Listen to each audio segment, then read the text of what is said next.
Hey, welcome back to Your Real Estate Matters. I'm Ryan Anderson here with the Anderson Group in Denver, Colorado. And today I wanted to share two more really helpful tips on what you could do, cost versus value, what you could spend money on for your house, and what gets the biggest return on value. It's super critical. And the two areas we're going to talk about today are decks and doors. All right.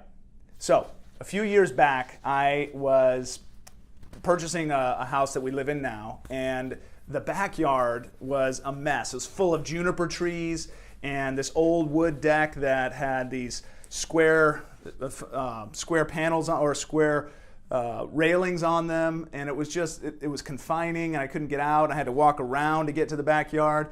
So the second we moved in, I was like, let's rip this out and let's put in a wide open deck that we can just walk out and just get out from the deck to the backyard from just straight off walking out. And what we did first was we just ripped it all out, and then on top of that is we kind of arched the deck. So it was a ground level, not a walkout, but it was ground level.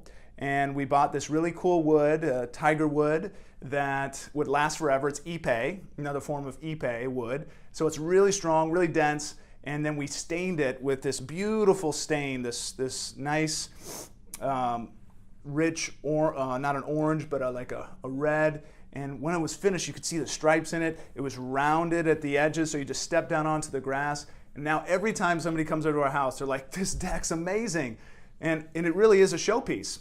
The cost versus value on that was, per the report that I'm attaching to this email, is a 91% return.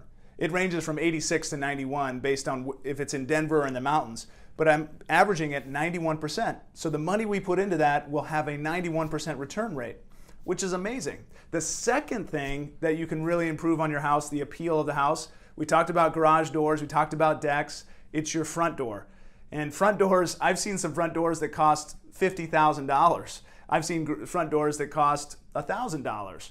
But you want to be somewhere in the middle there on purchasing a great door.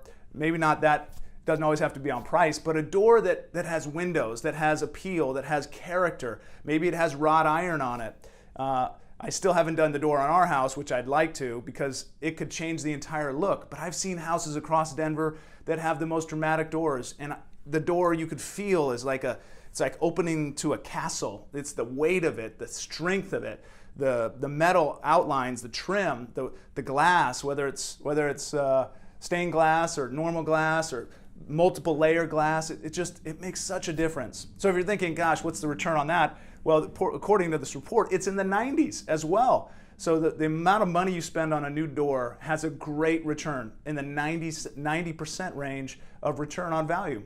But I always say these percentages, but I always want to preface it by telling you that it's one piece of the house that makes the whole thing come together. So if you have a great garage door, you have a great front door, and a great deck out in the back, all those together raises the whole value of the house tremendously.